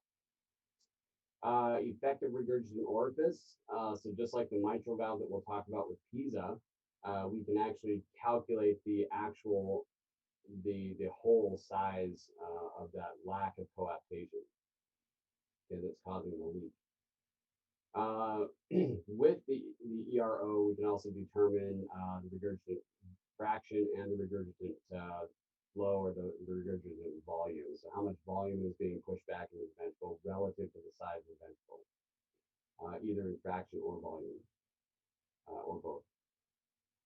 New techniques can actually use 3D to determine it because it can be tough in one single slice to get the flow accurately at the valve leaflets and follow it all the way back towards the apex. It can be difficult to see that entire distance. Your apical 3-chamber view is probably one of the best views to get that from, but it's still limited in a 2D single slice. So if we could have that in 3D, we'd have a much better representation of what's going on fully. Your system settings can alter the appearance. So this is very important. Back when I was scanning and somewhat these days, I think it probably still happens. We scan patients for fen-phen usage. So fen-phen was a diet drug back in, I don't know, the 80s or something, maybe even in the 70s, where people that took that, they would tend to take more because, you know, if it's a diet drug, you know, one pill's good, but 5 are better, right? So we tend to overtake what we use, and it ended up actually causing damage to valves. And so we would often scan patients with that. There's a big class action lawsuit that went around because of it. So we would often scan these patients to see how their valves have been affected over the years. And some people had quite an effect. They had a lot of regurgitation. It was the aortic valve in particular that we looked at, although it does affect all the other valves similarly. But aortic valve is kind of the one that we studied a lot. But if I overgain my system, or if I drop my color scale too low, or I use an incorrect frequency and I have my wall filters all messed up, I can way overcall the size of a jet, or I can way undercall it. So if I've got a jet and I turn my gain way up, what does that look like relative to the ventricle? Does that increase or decrease the appearance of that jet? Increase. That's going to increase it a lot. What if I drop my gain a lot? You know, you may have gone from a severe to a mild. Okay. What about if I drop my color scale? Okay. If I drop the scale down, I'm going to let more of those slow flow states in. It's going to make the jet look bigger than it is. And this is a big problem that we had during those times, is that people would way over or underestimate what was really going on. And because it was a class action lawsuit and they were throwing money at it, there was text that would actually manipulate these settings to make it look like it, so they could get paid more for calling it positive. It's a huge conflict of interest. They should not be doing that. And there's lots of techs that actually lost their jobs and lost their registry because of it. Okay, so do be careful. Just be appropriate in your settings on anything that you're looking at. Particularly when they get into these big lawsuits. It's not worth making a few bucks today to lose your job tomorrow. Okay, the color Doppler evaluation. So again, we're evaluating the intensity of the jet as well as the slope of the jet with our pressure half-time measurement. Again, the regurgitant fraction and regurgitant volume can be done from PISA to be able to get those calculations if that's what the doctor wants to get. And then don't forget your vena contracta. Vena contracta will also estimate the size relative to the size of the LVOT. So that's typically measured in long axis, but if you go in short axis, peristaltic short axis, you can see the size of the jet as a circle relative to the circle of the aortic valve around it. The bigger the space that takes, the worse it is. Okay, just a chart indicating these various methods of quantifying it. Okay, we already briefly discussed acute versus chronic. Acute, again, the heart doesn't tolerate fast changes to hemodynamics, so these patients will be quite symptomatic very quickly if that's the situation. But acute things can be like endocarditis, an aortic dissection, trauma like car accidents, stuff like that that cause almost instantaneous damage. Those things are obviously acute. Again, LV does not tolerate it very well. That's where you're going to be looking for premature closure, mitral valves, and stuff like that on in mode. The left ventricle can comply gradually over time. So chronic things, the heart can adapt to gradually and tolerate it better. Surgery might be performed when systolic dysfunction becomes evident secondary to AI. And we want to pay attention to systolic dysfunction, progressive chamber enlargement, particularly with a symptomatic patient. So even though I'm looking at the valve itself, I want to see the physical characteristics of that valve with the color, the Doppler, everything, the measurements with that. But I also want to pay attention to chamber size, both in the ventricle, the atria, the ascending aorta. Those things will make a difference. I want to pay attention to if the ventricular walls are thick or if they're just normal size. Those are all things that will contribute to your diagnosis in the end. And then just a couple last things that you might see associated with the aortic valve. These may or may not cause regurgitation. This is sort of a separate thing, but you might see it attached to the aortic valve. So the first one is what they call Lambel's excrescences. Say that 5 times real fast. These are thin, delicate filamentous strands that arise from the ventricular edge of the aortic cusps, and they may be degenerative in nature. So picture on the right, this little filament type thing coming back. So it arose from the ventricular side. It kind of peels off. And just over the years of use, we just get little fibers that basically start peeling away. And you're seeing it back into the chamber from that. So these will kind of be moving quite a bit back and forth or thin. You would expect, if you saw this, you'd expect to see it in an older patient, like in their 80s or 90s. You would not expect to see something like that in like a 25-year-old patient. Another one is vegetations.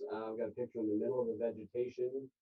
Classic position of the vegetation, we'll go over this further in endocarditis, is the upstream side of the valve. So this typically sits on the ventricle side of the valve for the aortic valve. If it's a mitral valve vegetation, it typically sits on the upstream side in the left atria. Okay, so remember, upstream is where the blood came from. So that is fairly classic of vegetation, but we can't diagnose that just because of its location. There has to be other confirmations for that. And then you can get tumors and masses. This is a fibroelastoma on this image to the left. And what that is basically a tumor that's attached to the valve by a stalk or pedicle, and it kind of flails out into the aortic side. These typically are on the downstream side, but it doesn't have to be that way. And you can see other tumors, masses, cysts, and stuff. We'll talk about all those things later in this quarter. But when we're looking at that valve, we want to see that we got the nice 3 leaflets, that they're coapting and moving and bendable quite well, but that they also close fully on our coaptation. If it doesn't have that stuff, then we want to see how is that affecting my flow. Okay, and that's where our Doppler, our color Doppler, and our spectral Doppler will come into play, where we then characterize it more specifically. Any questions on aortic valve? I am going to show you that case real quick. What time are we looking at? So Scott, this is Lamble's structure. It's not normal, right? No, this is a degeneration in the valve. It happens in older people, and it's just little tiny filaments of tissue that kind of start to peel off just because of years of use. Okay. It's not something that's necessarily bad. It's not something you're going to do open heart surgery to go fix. If it starts to cause a problem, then you'll start to see some leaks or something occur. You just want to note it because if you're looking at your valve, you might see something like that kind of hanging off the valve. The important thing is when I see anything hanging off the valve is it affecting the flow? Okay, if it's starting to affect the flow and or my patient is symptomatic, that could be a problem. If they're not symptomatic and it's just there, you just want to note that it's there. But it's not necessary that these Lamble's things affect the flow, right? It can be. Correct. Yeah, it may not at all. It might a little. I don't see these affecting them significantly, but it is something that's important enough to note that it is there. So when the cardiologist sees it, that kind of fits the whole picture for them. Good. So let me get out of this for a second. I'm going to take you into that case real quick that I was telling you about. Study cast, and hopefully I don't lock myself Well, up. while you're looking that up, Scott, do you always have dampening with just mild AI on the anterior mitral valve leaflet with M mode, or can you only have it with severe? I mean, like, when do you get the dampening? It's more likely to be it's more likely to be a moderate or severe. Mild is probably not going to be enough pressure to cause it to be pushed down, compared to the mitral flow coming through. So the more prominent it is, the worse it's going to be. Let me just check my password settings real quick. Apparently I have to change it.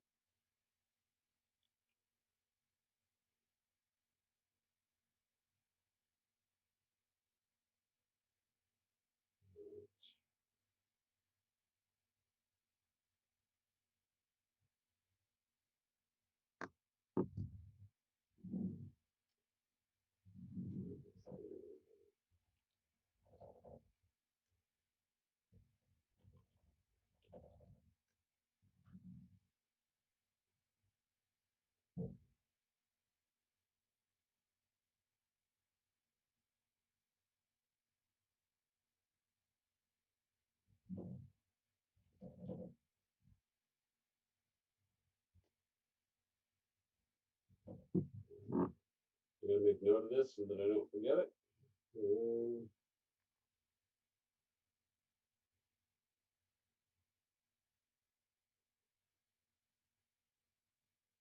Okay. I'll do it for this case.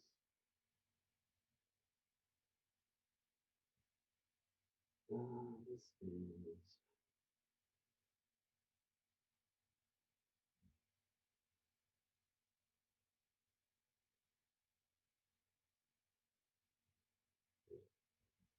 okay. So keep in mind that we just talked about the aortic insufficiency. Okay. This patient was scanned twice by two different, or they were scanned by two different first or second year students that were, ready to go to their full-time clinical. So my students have been all the way through the program. This was not noticed. It was not even noticed that she had aortic insufficiency at all. And if you do end up seeing this person out in the field, I do expect that we keep this confidential as far as HIPAA goes. We are allowed to use these cases because people allow us to see it. So we just need to respect that. So what we talked about with aortic insufficiency, what would you expect to see? Primary things, secondary things. Inadequate closure of the aortic valve in 2D, first of all, since we're looking at plaques. Okay, so if we can see it, that's great. We may or may not, but we're gonna look for it. That's good. Possible reverse doming. We want to see that Dilated ventricle, maybe? dilated ventricle, absolutely. Remember when we got a dilated ventricle, it became globular shape and not just round per se, or just not dilated. So look for those things as we're looking through this. So right away on this very first image, what can you tell me about the aortic valve? Assuming you knew nothing about this case, our first picture.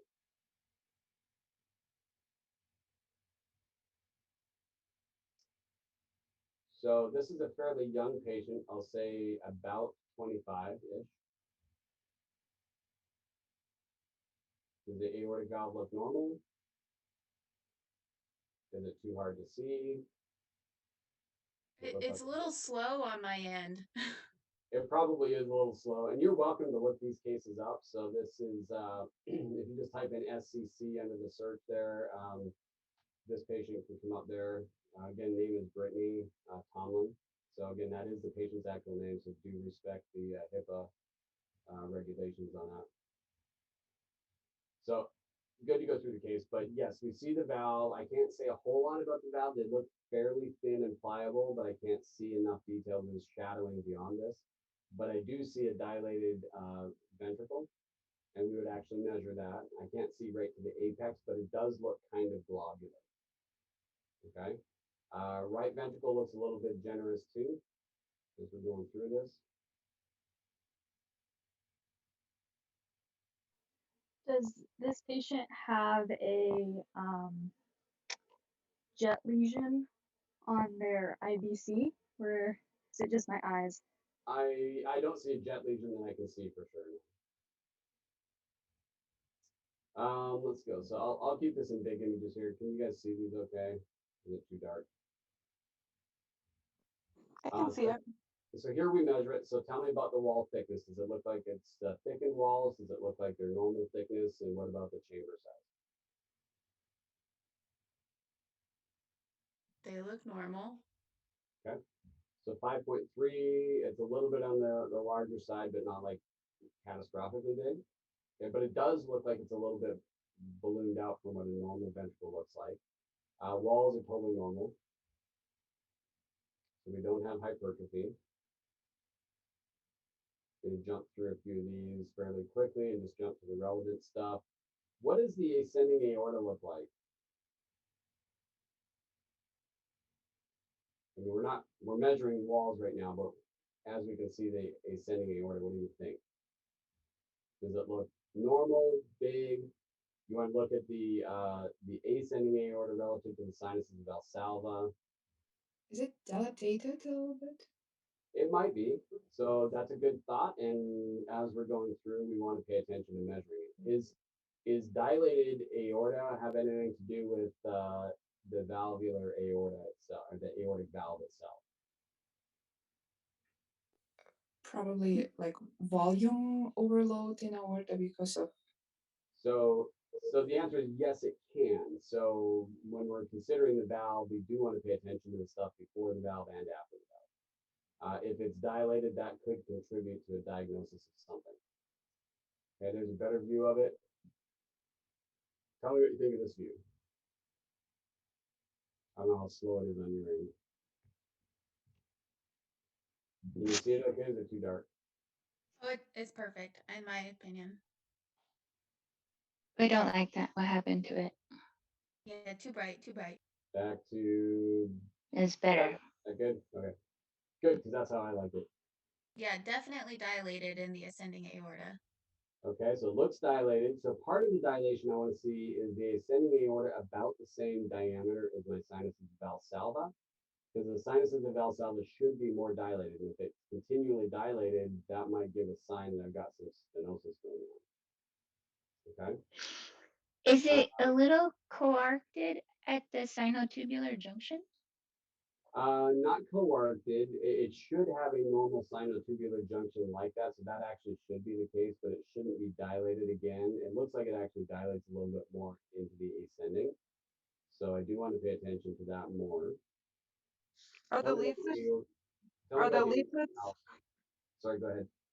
are the leaflets of the aorta pushing back past the closure point?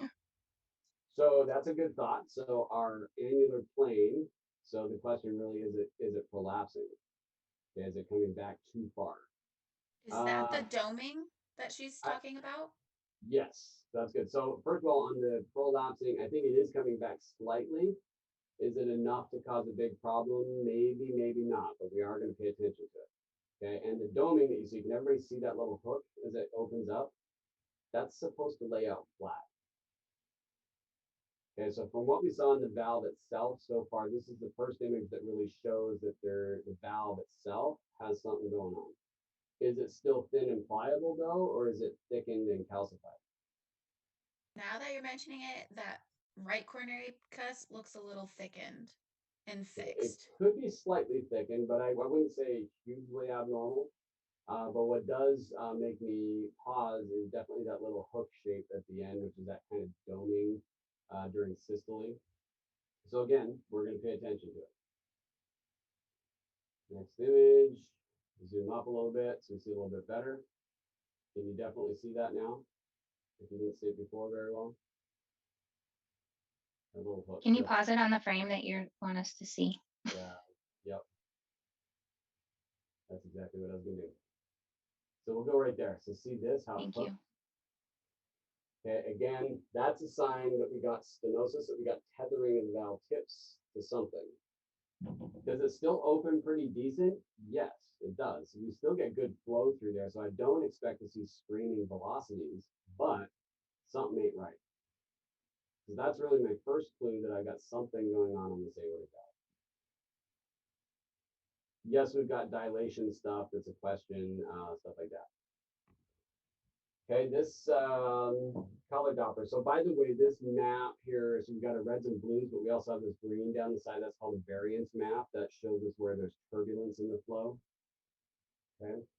What can you tell me about the valve in color Doppler? Is it normal?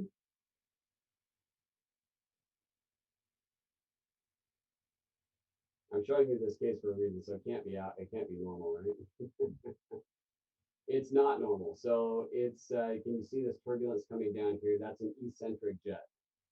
That is an aortic insufficiency jet that is eccentric. It's coming down, wrapping right alongside the non-coronary cusp and down onto the anterior mitral valve leaflet.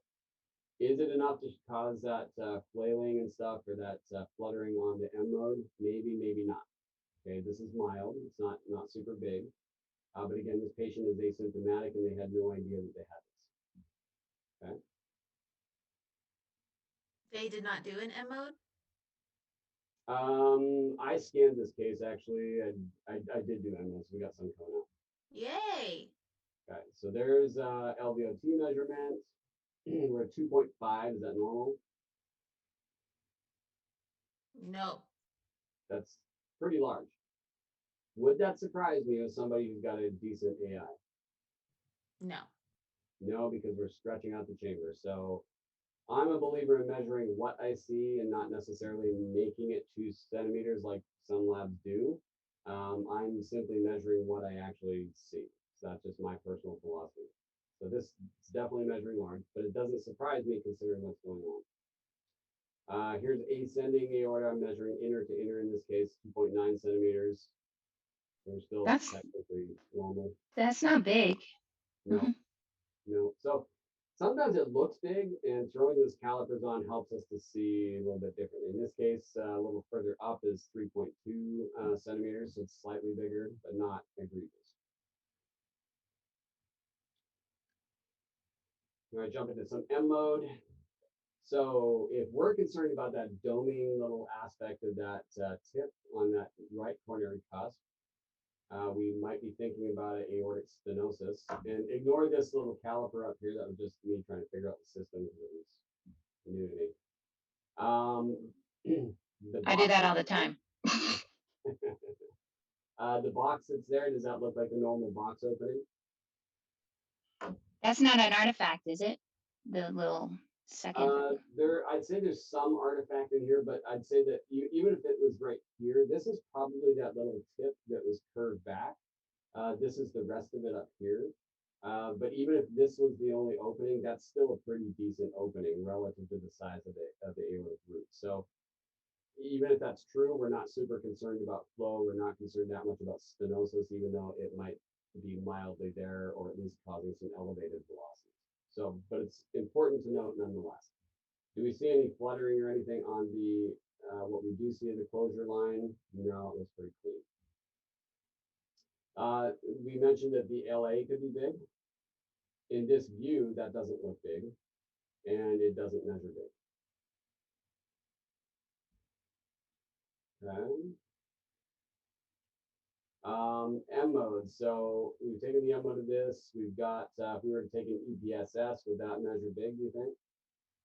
That would measure pretty big, yes. So these are our centimeter marks here. So that's 5 to 6. So really, in diastole, we are about 6, 7, 8, about 8.5. Okay, so we're looking about 20 some millimeters if we were to do an EPSS. Is that You could see it in plaques. Like you could see that it wasn't. Yeah. And Hitting. so we know now that it's being held back by that eccentric jet, right? So that doesn't surprise us. The chamber wasn't significantly dilated, but those are things that we certainly need to think about. Okay, just a couple more of these, LV measurements, blah, blah, blah. Tricuspid valve. Okay, now we're going to jump ahead a little bit to short axis. Okay, what do you think of the 3-leaflet valve?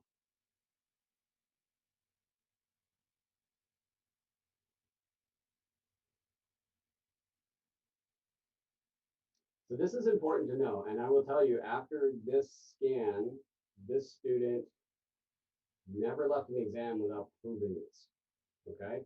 Because keep in mind that they had been scanned twice by second-year students who are ready for full-time clinical and almost graduation.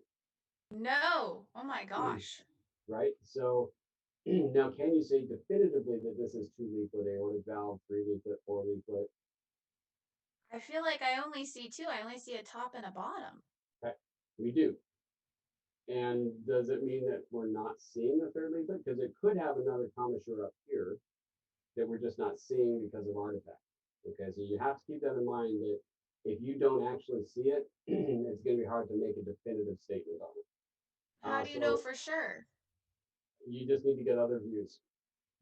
And the whole story will be told. But also when you see the opening, it doesn't look triangular, it looks oval, it looks like a football shape. Okay, so that is this is a bicuspid aortic valve. Excuse me. We jump to the next picture. So we zoom up on it, try to get a little bit better. She Well, wasn't now I'm the- afraid I'm gonna call something wrong. She wasn't the easiest scan, but I'll gain up a little bit there as well. But you definitely want to note that you think it's a bicuspid aortic valve in this case. So whether you're 100% on it or not, it's appropriate to flag it to the doctor so the doctor can then take a closer look. Okay? And then they could do a TEE and see better. Exactly. So if there's a true suspicion, in fact, this student ended up seeing a local cardiologist and getting some tests done, and in fact did confirm that it is a bicuspid aortic valve. So it's appropriate that they get further testing on this. So important to note, but again, she'd been missed at least twice, and I think she even had an echo at a different facility before that, and everybody had missed it. Okay. Our text didn't even catch the fact that she had AI. In this, so as the valve closes, notice that there's some turbulence in here. That is the aortic insufficiency. Let me pause that as we go, so go frame by frame. So this stuff back here, that's aortic insufficiency. And you can see that it's not necessarily a pinhole size, it's decently spread across the valve. So it's a pretty decent, it's at least a mild, okay, if not a moderate. Okay, so let me jump. So with that, we're also going to be looking at walls, stuff like that. Then we get into tricuspid valve and stuff here. So I'm going to jump ahead again. We're going to go to the next time that we see the valve, which should be about, well, let me do this first. Let's go to mitral valve for a second. Short axis. Okay, this is to emphasize the point of doing this view. So this is mitral valve, fish mouth. Okay. There's a couple things you're seeing going on here. So we see the fish mouth, the color covers the entire valve. What's that where my arrow is right there? Does she have MR too? Yes. Yep, so that's MR. And you can see how I can locate exactly where that MR is on that three-dimensional valve. Okay, so that's not significant. It doesn't surprise me because with all that's going on, that certainly could happen. And then what is this stuff here? The mitral valve is open during the time, so let me freeze it. Is it turbulence? Oh, well, that would be where the LVOT is, right? So, yes, so this is the MR. Valve leaflets are closed. Then mitral valve opens, aortic valve is shut. So all that is AI that's coming along that enter mitral valve leaflet from a short axis perspective. That blue horn-shaped doo-doo-doo is AI coming back. Yes, exactly. So I'm going to go through a couple of frames here just to show, you know, sort of changes shape and direction and stuff, but that's AI. And that is MR. It's subtle, but that's what we're looking for in those short axis views. So I do like those short axis views. I think they're quite helpful, actually. This is another one. I think that was just a still picture. And it's okay to give a still picture sometimes to point out that, hey, you know, while that's going on up there, this is also going on. Okay, let's jump down to, this is 4-chamber, I think, here, trying to get a 4-chamber. See how rounded that apex is? Okay. One possibility could be that we're foreshortening. Another possibility is it's real. Would you expect to see a rounded apex on this patient? This is It's that dilated, so it's like white. It's like yes. So this is that globular shape I'm talking about. So Okay, they have that quite normal appearance.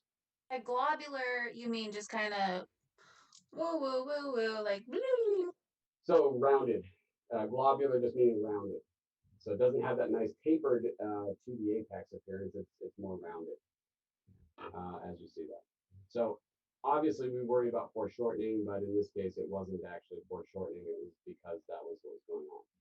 Here again, I'm doing mitral valve. You can see the mitral regurgitation right there, but you can also see that eccentric aortic jet rubbing along it as well. So because it was eccentric, we didn't quite see, those other students may have easily missed it because they weren't expecting that appearance of it. And granted, we're scanning here, we don't see a ton of these types of things in pathological situations because we haven't been in clinical yet. This was pulmonary vein coming through, so the atria ends right here. This is all pulmonary vein flow beyond that. And you can see again, this AI is just kind of hovering right around that area. This is right ventricle. Even as I'm looking at the tricuspid valve and right ventricle, I can still see it. Then we get onto aortic valve, I believe. Yes. Okay, so now you can see this eccentric jet coming from here all the way across up here. That's a really eccentric jet. I'll freeze it. So you can see that all the way from over here, all the way up here. Okay. So Tyler was telling me that when you have an eccentric jet like that, you can almost do a spectral Doppler from plaques and get a better angle on it. Yes, you can. You certainly can. Yeah, because you want to be most in line with where that jet is actually going. So you certainly could do that. Getting one from here is going to be less than optimal. He blew my mind when he said that. I was like, what? Yeah. So just like an arterial stenosis, it's you go according to the flow inside the vessel, not according to the direction of the vessel wall, because the flow inside might be going a totally different angle. Let's see, just taking some Dopplers here. These are just regular Dopplers. I don't know if I actually ended up, because it was so eccentric, I don't think we actually got an AI jet with a pressure halftime. We were just trying to diagnose that she had, in fact, a bicuspid aortic valve. Another issue with bicuspid aortic valve is they tend to also have coarctations in the descending thoracic aorta. So if you're familiar with the anatomy again, so this is ascending aorta here. It does look a little on the dilated side still. It arches over, it gets a little thinner here. I can't for sure see a coarctation, but that is something that we would pay attention to. Just other anatomy. So there's your right pulmonary artery right there, and this is your left atria underneath here. Okay. And I think we probably had to get out of here. So I threw a few measurements in, just kind of show that to the doctors, and then did a short axis of the arch as well. These are all within normal measurements for that. But that is just a aortic insufficiency with a bicuspid aortic valve. So we had a little bit of stenosis issue going on and a little bit of regurgitation issue going on. Let me jump quickly before we finish to the aortic flow, because if it is truly a bit of a stenosis issue, what would we expect to see on the VTI of the LVOT and the velocities and stuff like that going through the valve? Okay, they could be elevated somewhat, right? We determined already that it's opening pretty good, but it still technically has some stenotic features. So this is AVA max. So she was measuring at 2.3 centimeters per second. Is that normal or abnormal? Normal. Okay, this is a mild stenosis. If you get over 2 or up around there, you're either talking about elevated. If you're over 2, you're basically talking about a stenosis. If it's under 2, like this is 1.7, we took a couple of measurements. This is an elevated velocity for sure. So she's got signs of very, very mild aortic stenosis as well as regurgitation. Okay, but the bigger issue for her is the bicuspid aortic valve. This actually will change, because when she saw the doctor, I believe she said that they even have to be careful if you get pregnant or anything like that, that they have to do studies before, probably during and after pregnancy, because that could, bicuspid aortic valve can be a connective tissue disorder and can cause major complications during delivery and or like major exercise, stuff like that. So catching these things is very important. Okay, you can literally be changing the patient's lives based on the stuff that we found. So that was a cool case. I actually got to get to a meeting, but does anybody have any real quick questions? Aortic valve. Well, I just had a quick question, but it was about clinicals. When do you think you'd be able to get back to us on that? Probably by mid-quarter. Okay, sounds good. Yeah, there's no definitive on clinicals at this point. There never is. We've got communications going out and back and forth and stuff like that. They'll start to solidify. Okay, another personal question. So I was thinking about making a poster about all of the views of the hearts, and I was wanting to see if you have a list of like different things that we could look for our final, so then I could apply it to the pictures. I don't have a list per se, but that sounds like a fantastic project. Okay. I Tyler did. said he was gonna make one. Yeah, Make a little list for us. Yeah, I did ask Tyler about that when Hillary and I were scanning yesterday, and he said that he'll basically make us like a cheat sheet of like what we need to be looking for when we have specific pathology like AS and AR and MS and MR. Yes, but keep in mind that as we go through each of these lectures, we're also talking about the stuff that you'd be expected to get from your echo. So I do want you to kind of build it and not just rely on one of our cheat sheets, so to speak. Yeah, no, for sure. It just kind of helps more solidify it as well, though. So. Oh, yeah, and we'll Hey. certainly emphasize as we go through each of these lectures what stuff we need to be looking for in the echo. Yeah, I think it's helpful for me to have a list to compare my list to make sure that I'm not going down a wrong rabbit hole. Lots of rabbit holes. All right, well, I'm gonna let you guys go. I gotta jump in my other meeting. Thank you. Have a Thank good you. one. Thank you.